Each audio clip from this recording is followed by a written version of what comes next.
আসসালামু আলাইকুম ভাই। ওয়ালাইকুম সালাম ভাই। কি অবস্থা, ভালো আছেন? আছি ভাই, আলহামদুলিল্লাহ। আপনি কেমন আছেন? এই তো আলহামদুলিল্লাহ ভাই। ইসলাম বিষয়ে কিছু আমাদেরকে ধারণা দেন আর কি। আউযু বিল্লাহি মিনাশ শাইতানির রাজিম। বিসমিল্লাহির রহমানির রহিম। হাসবুনাল্লাহ ওয়া নি'মাল ওয়াকিল, নি'মাল মাওলা ওয়া নি'মাল নাসির। ইসলামের চিরন্তন সত্য একটা বাক্য হচ্ছে, আমার আল্লাহই আমার জন্য যথেষ্ট। তুমি তোমার দুনিয়াদারি যাই কিছু করো না কেন, কিন্তু সে মহান আল্লাহ তাআলার শুকরিয়া আদায় করতে হবে। আল্লাহ তাআলা শুকরিয়া আদায় করছেন এবং তার সাথে সাক্ষাৎকারের করার জন্য প্রত্যেক মুমিনের জন্য নামাজ ফরজ করেছে। এই বিদায় আমরা ৫ ওয়াক্ত নামাজ আদায় করতে হবে। ইসলামের মূল ৫টি ভিত্তির মধ্যে প্রথম হচ্ছে সালাত। তার জন্য প্রথম আমাদের নামাজ কায়েম করতে হবে। ৫ ওয়াক্ত নামাজ জামাতের সাথে আদায় করতে হবে। এটা আদায় করা ফরজ, এটা আল্লাহ তাআলার নিজের বিধান। তারপর আছে সুন্নত, নফল, ওয়াজিব। এটা হচ্ছে আমাদের নিত্যদিনের ইবাদত।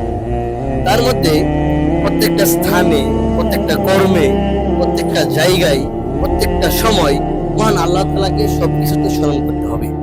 কিন্তু এখন পর্যায়ে দেখা যাচ্ছে আমাদের কিছু কিছু মানুষ ইসলামটারে এমন ভাবে একটা মজার ছলে পালন করতেছে, মনে হচ্ছে যে সে ইসলামকে নিয়ে মজা করতেছে, কিন্তু কোরআনে এই বিষয়গুলো নাই। তাই আমাদের আস্তে আস্তে আরো ইসলামমুখী হতে হবে, নিজের ধর্মকে নিজে আঁকড়ে রাখতে হবে। হুজুর পাক সাল্লাল্লাহু আলাইহি সাল্লাম রিসালাতের মাধ্যমে, বিজয়ের মাধ্যমে, যুদ্ধের মাধ্যমে সাহাবীদেরকে নিয়ে যেইভাবে ইসলামের জন্য জিহাদ করে গেছে, যেই নামাজের জন্য জিহাদ করে গেছে, যেই নামাজের সেজদা অবস্থায় কাফের উটের ভুঁড়ি ফালাই দিয়েছে, যে নামাজের জন্য এত কষ্ট করেছে, ওই ক্ষেত্রে গিয়ে আমি ক্ষুদ্রতম একজন উম্মত হিসাবে ওই নামাজটাকে আঁকড়ে ধরতে হবে। দিন শেষে যাই করি নাই করি, ইবাদত তো সবসময় করতে পারি না কর্মের জন্য। তাই এই বিদায় আমরা ৫টা ধাপে ৫বার আল্লাহর ঘরে গেলাম, পাক জায়গায় গেলাম, শরীর পাক থাকলো, তারপর আমাদের ব্যবহার পাক থাকলো। আমার মুসলমান ভাই ভাই একে অপরের ভাইয়ের সাথে ৫বার দেখা হচ্ছে, মোলাকাত হচ্ছে, এটাও একটা সুন্নত। আমার একটা পার্শ্ববর্তী ভাইয়ের খেয়াল রাখা, এটা একটা সুন্নত। নামাজে যাচ্ছি, তার সাথে দেখা হচ্ছে, তাকে বলতেছি ভাই কেমন আছে, সে খুব সুন্দর একটা উত্তর দিছে, ভাই আছি আলহামদুলিল্লাহ। এখানে আমাদের যে কুশল বিনিময়টা হলো, ওইখানেও কিন্তু একটু একটা আত্মীয় সম্পর্কটা আরো বেড়ে যাচ্ছে। আর নামাজ এমন একটা জিনিস, নামাজ হচ্ছে মুমিনের জন্য মেরাজ, আল্লাহর সাথে সাক্ষাৎ।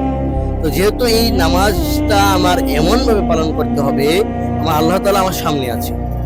আমি পৃথিবীর সবাইকে ভয় পাই আর না পাই, আল্লাহ তাআলাকে অন্তত পক্ষে ৫বার ভয় করে মসজিদে ঢুকি। যেমন রোজার সময় আমরা খাবার হোটেলে খাইতে পারতাম, পর্দার ভিতরে খাইতে পারতাম, কিন্তু আমরা পর্দার ভিতরে খাই না। কেন খাই না? কারণ আল্লাহ তাআলা দেখার বাকি নেই। এই জন্য মসজিদে আমরা আল্লাহ তাআলার ভয়েই যাব। কারণ নামাজ না পড়লে জাহান্নামে নিক্ষেপ করবেন, জাহান্নামের নিক্ষেপ করবেন, জান্নাতের ধারে কাছে যেতে পারবো না। সে বিধায় নামাজ আঁকড়ে ধরতে হবে। তাই আজকের এই বক্তব্যে আমি নামাজ সম্বন্ধে আলোচনা করলাম। প্রত্যেক ভাই, প্রত্যেক মুসলমানের কাছে আমার অত্যন্ত একটা রিকোয়েস্ট থাকবে, আমরা সারাদিনে যেই করি আর নাই করি, পাপ করি, গুনাহ করি, যাই লিপ্ত থাকি, কর্মস্থল থেকে একটু একটু করে সময় বেছে নিয়ে নামাজের সময়টুকু আল্লাহ তাআলাকে দিই। কারণ আমরা কর্মস্থলে গেলে অন্য কোনো ইবাদতে মজদুর থাকতে পারি না, সুন্নত নফল এগুলাতে মজদুর থাকতে পারি না। যেহেতু আল্লাহ তাআলা মুসলিম একটা কান্ট্রি বাংলাদেশ, যেহেতু আল্লাহ তাআলা নামাজ প্রত্যেক বান্দার উপর ফরজ করেছে, তাই আমাদের প্রত্যেকের উচিত আল্লাহ তাআলার মসজিদে ৫বার গিয়ে খাজিরা দেওয়া, আমার নামটা ৫বার খাজিরাতে লেখানো, ফেরেশতাগণ যাতে লিখতে পারে যে হায়দার ভাই, শাফিউল ভাই মসজিদে ৫ ওয়াক্ত নামাজ আদায় করেছে, যাতে কাল হাসরের ময়দানে আল্লাহ তাআলা যখন আমলনামা টান দিবে, তখন আল্লাহ তাআলার সাথে আমি বলতে পারবো যে আল্লাহ, আমি তো তোমার একজন বান্দা ছিলাম, আমার নামাজ হয়তো কবুল হয় নাই, আমি তো ওই পরিমাণ ইবাদত করতে পারি নাই, কিন্তু আল্লাহ আমি তো তোমার ভয়ে মসজিদে গিয়েছি, নামাজ পড়েছি, আল্লাহ তাআলা হয়তো আমার নামাজ ইবাদত কবুল হয় নাই। তাই সকলের কাছে আমার অত্যন্ত রিকোয়েস্ট, আমরা আল্লাহ তাআলার ঘরে ৫বার হাজিরা দেব, আল্লাহ তাআলার ঘরে ৫বার হাজিরা দেব, ইমাম সাহেবের পিছনে নামাজ পড়বো, এবং আমাদের ভুল ত্রুটি সব আল্লাহ তাআলা মাফ করবেন। হাসবুনাল্লাহ ওয়া নি'মাল ওয়াকিল, নি'মাল মাওলা ওয়া নি'মান নাসির।